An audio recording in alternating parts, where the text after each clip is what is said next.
Rachel had long since grown used to the quiet hum of the diner after dark, the way the neon sign flickered against the rain-streaked windows, the faint clatter of a fork being sorted into the silverware tray, and the smell of old coffee lingering in the air. At 28, she moved through her shift with a quiet rhythm, always courteous, always efficient, but rarely noticed. The little diner sat tucked into a tired corner of a working-class neighborhood in Chicago, where most customers paid in crumpled bills and loose change. And Rachel, with her name tag slightly askew and her sneakers worn thin, had become part of the wallpaper, steady, invisible, dependable. She lived alone in a modest studio apartment above a laundromat, where the walls were thin and the heat never quite reached the corners. She was still paying off the mountain of student loans she'd taken on in the hopeful days of community college, back when her mother's illness was just beginning. Now, between double shifts and late-night grocery runs, she managed her mother's prescriptions, appointments, and home care, never quite catching her breath. Rachel didn't complain. She never had. There was something quiet but fierce in the way she kept going, how she always made time for a kind word, a refill of coffee without being asked, or slipping an extra biscuit into a to-go bag when someone looked like they hadn't eaten all day. She was soft-spoken and often kept to herself, but her eyes carried a warmth that made even the most hardened regulars leave a little more whole than they'd arrived. She worked the closing shift most nights. And once the chairs were turned up on the tables and the register counted down, she would sit at the far-end booth with a bowl of staff meal, usually soup or leftover meatloaf, and take 10 quiet minutes for herself. It wasn't glamorous, but it was hers. In a world that often gave her very little, Rachel still found ways to give. And that somehow made all the difference. It was the kind of night that sank into your bones. Rain lashed the windows in sheets, and the wind howled low and constant, like a sorrowful song that wouldn't stop. The diner was nearly empty, just a pair of truckers nursing coffee in silence and a lone man in the corner booth, hunched over his paper. Rachel had already begun the slow routine of closing. She'd wiped down the counters, stacked the ketchup bottles, and dimmed the overhead lights. It was nearly time for her favorite moment of the shift, the quiet 10 minutes when she could finally sit, kick off her shoes under the booth, and eat whatever was left from the kitchen. Tonight it was a bowl of chicken soup, thick with carrots and noodles, and a heel of fresh bread. Not much, but warm, and in her world, that counted. She slid into the booth, fingers wrapped around the warm ceramic bowl, ready to let the steam chase away the cold that had crept into her hands. Then the door creaked open. A gust of wind rushed in first, followed by a figure so drenched it was hard to tell where the coat ended and the woman began. She stood just inside the entrance, shivering, dripping, eyes low and voice barely audible. Just a cup of hot water, please," she whispered, clutching her coat tighter. Rachel stood, soup untouched. She approached slowly, her heart already beating differently, not out of fear but concern. The woman looked to be in her 60s, maybe older. Her shoes were soaked through, her fingers red with cold. Rachel gently guided her to a seat near the radiator and fetched a clean towel from behind the counter. She didn't ask questions. She'd seen that look before. Hunger disguised as humility. Exhaustion masquerading as politeness. "I'll see what I can do," Rachel said softly. But the kitchen was already shut down. The last order had been plated an hour ago, the grill scrubbed and the fridge locked. All that remained was her own meal. The soup. The bread. She hesitated only a second. Then, without a word, she placed the bowl gently in front of the woman and added the bread on a napkin. "It's not much. But it's hot," Rachel offered, with the smallest of smiles. The woman's eyes widened, then filled with tears. She tried to refuse at first, shaking her head, whispering thanks, but Rachel just sat beside her and poured a cup of hot water from the kettle they used for tea. She even dropped in a slice of ginger and a touch of honey, just like she did for her mother when the coughing started up at night. For a moment, neither of them spoke.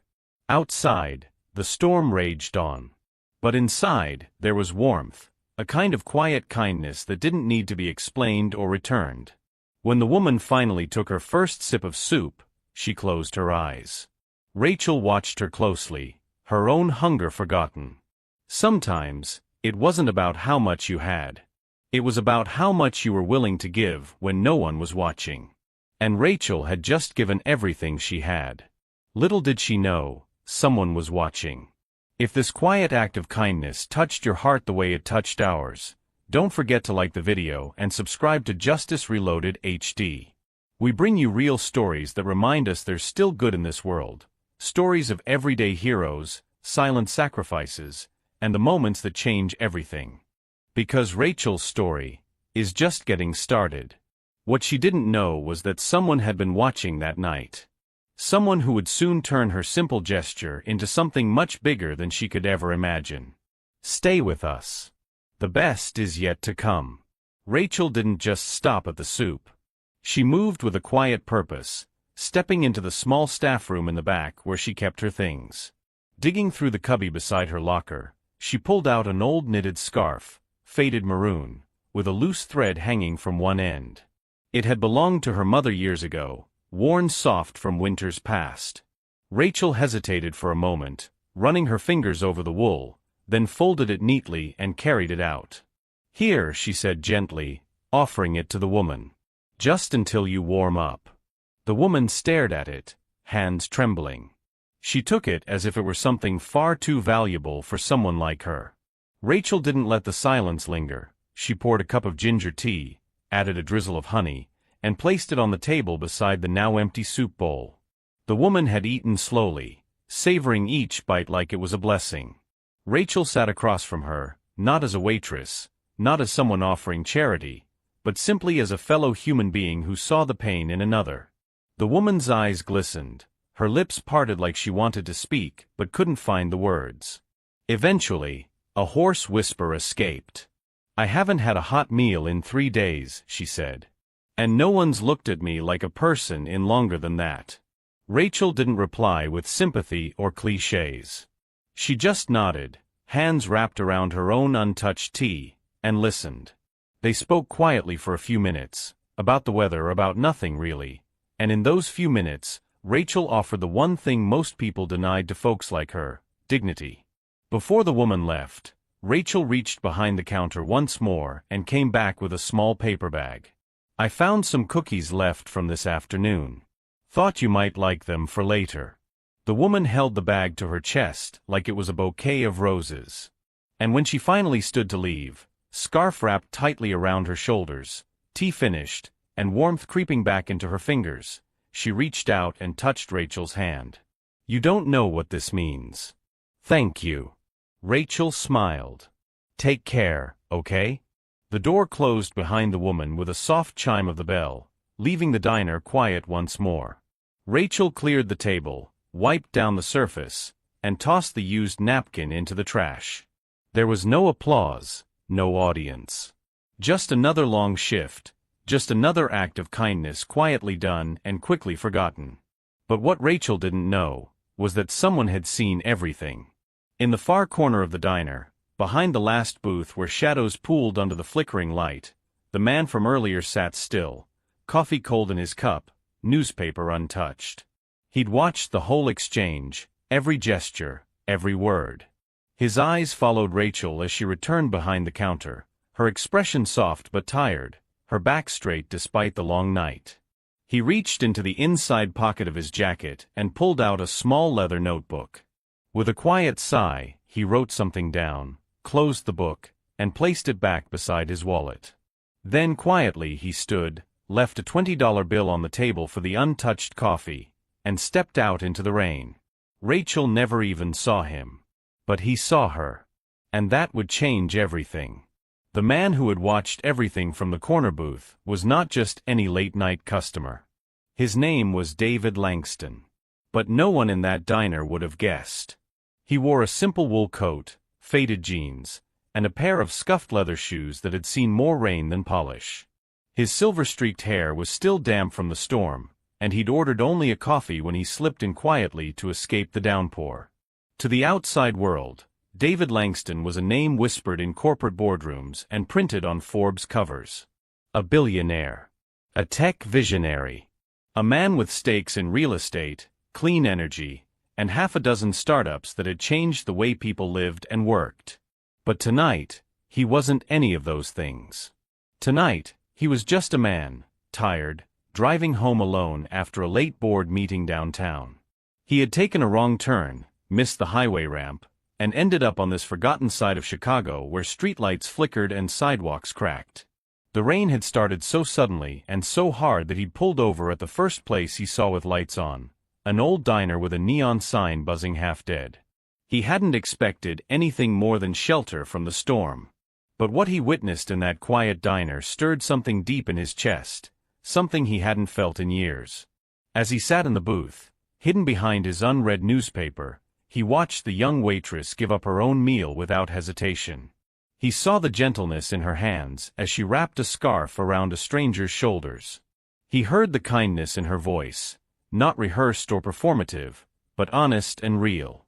The way she made space for someone who had nothing, not for credit, not for praise, just because it was the right thing to do. And it wasn't lost on him. David had known hunger.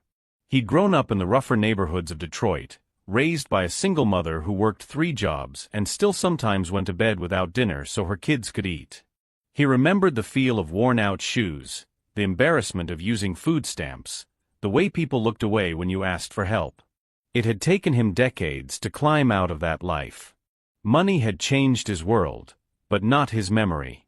And watching Rachel that night, so selfless, so instinctively good, was like seeing a reflection of what his mother had taught him all those years ago. That kindness, even the smallest kind, could be a lifeline.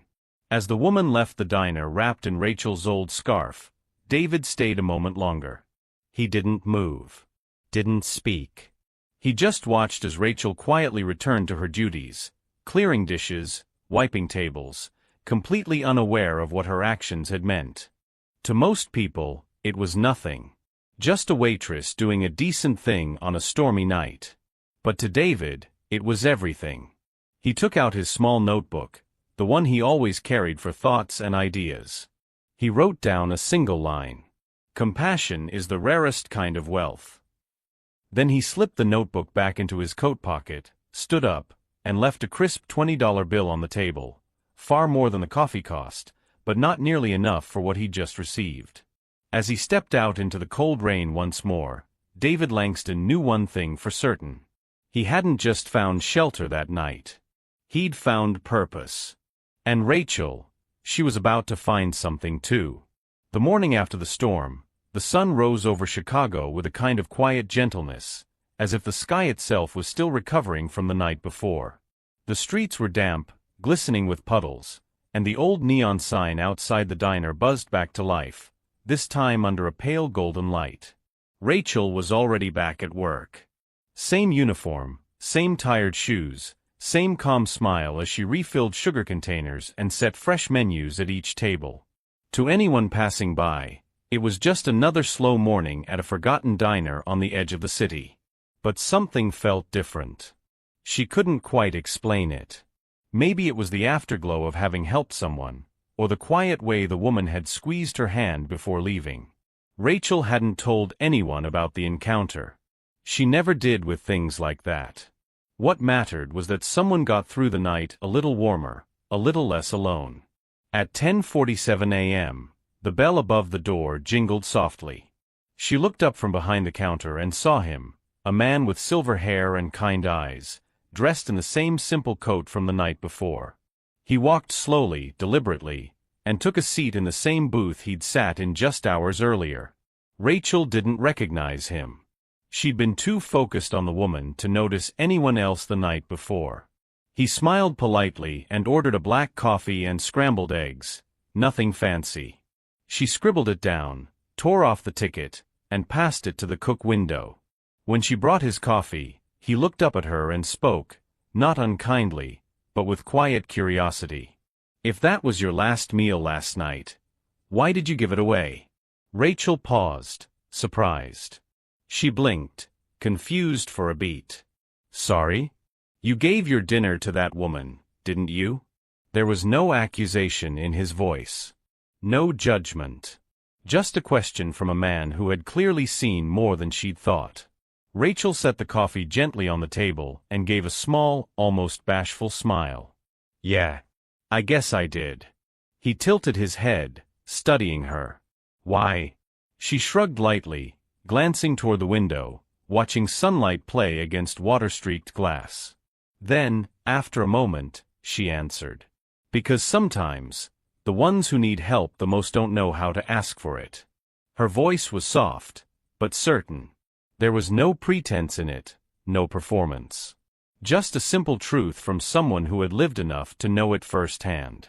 David didn't reply immediately. He only nodded once, as if tucking her words into a quiet place inside him, where they'd stay. Rachel moved on to the next table, refilling a cup of decaf for a regular who always left exact change. She didn't notice the way David watched her, how his eyes followed her with a kind of respect that couldn't be bought, the kind reserved for people who lived their values without needing an audience. He finished his breakfast in silence, left a decent tip, and walked out without another word. Rachel thought that was the end of it. But it wasn't. Something had already begun to shift, quietly, beneath the surface. And by the time she discovered what David had truly come back for, her life would never be the same. The lunch rush came and went, leaving behind the usual aftermath. Crumbled napkins, clinking silverware, the murmur of dishes soaking in the back. Rachel moved through it all with her steady grace, the way she always did. No one rushed in this part of town. Life moved slow here, like honey in winter. It wasn't until nearly 2 p.m., as she cleared the last of the breakfast plates, that she noticed the folded note. It sat neatly tucked inside the empty coffee cup at the booth where the silver-haired man had sat, nothing flashy, just a plain white envelope, barely larger than a postcard. Her brow furrowed as she picked it up. The cup was bone dry, like it had been placed there on purpose, like it was meant to be found. She glanced out the front window, half expecting to see the man walking away, but the sidewalk was empty. Just puddles and sunlight now. Rachel turned the envelope over. Her name was written on it, just Rachel, in neat, deliberate handwriting. Her stomach fluttered, unsure why. She opened it slowly, careful not to tear the paper. Inside was a check. Her breath caught the second she saw the numbers. $75,000. She blinked, looked again, then staggered back a step, nearly knocking into the edge of the booth. For a moment, her brain refused to process what she was seeing. This had to be a mistake. A joke, even. But then she saw the letter.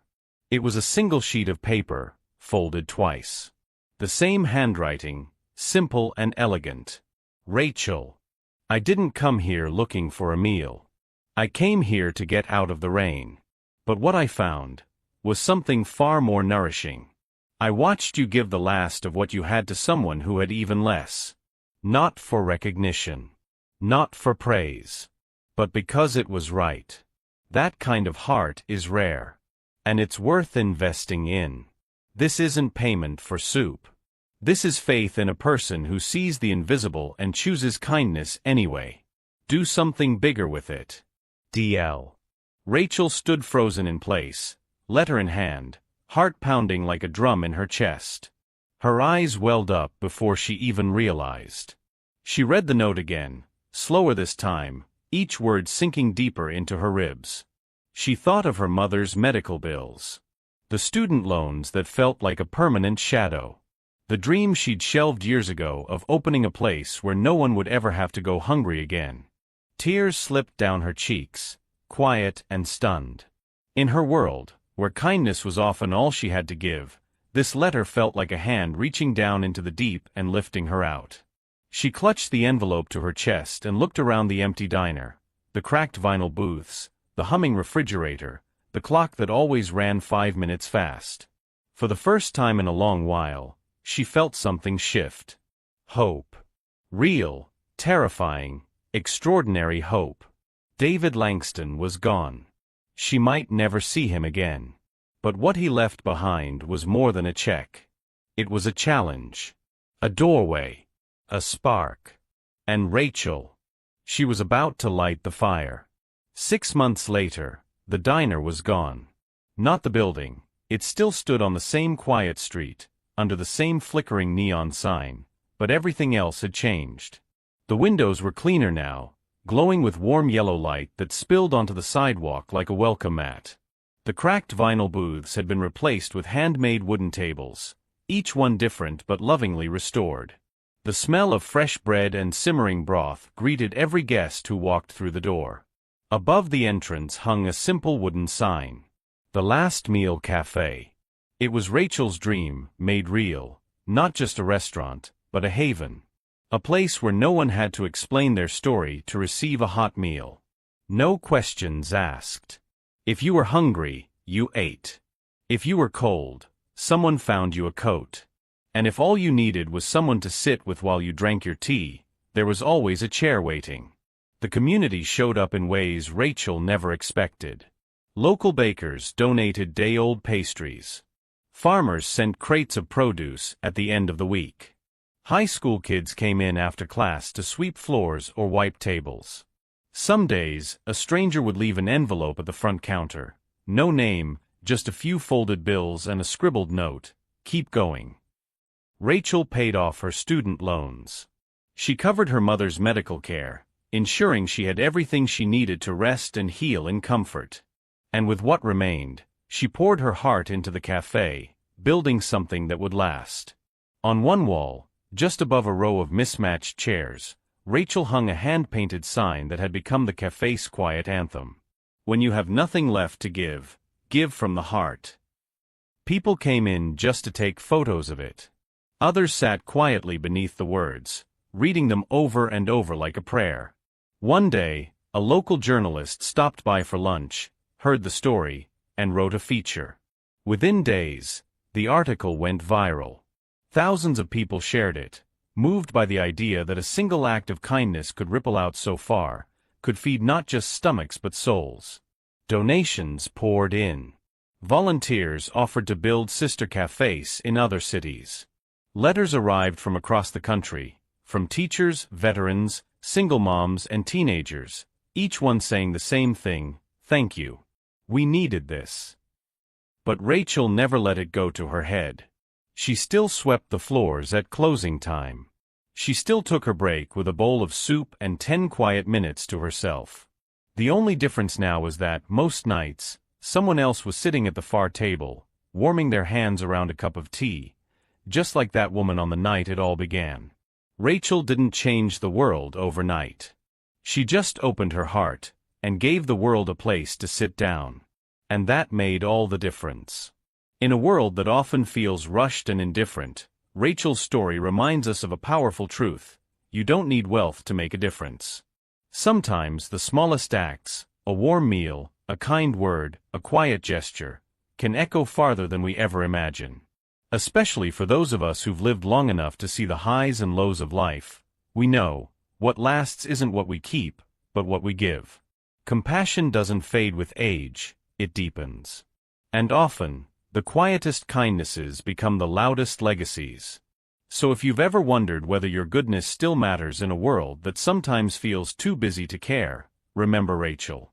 She didn't wait for perfect conditions. She gave what she had, when it mattered most. And that changed everything. If stories like this speak to your heart, please consider liking this video and subscribing to Justice Reloaded HD. We share true stories that restore faith in humanity, because it's never too late to believe in kindness again.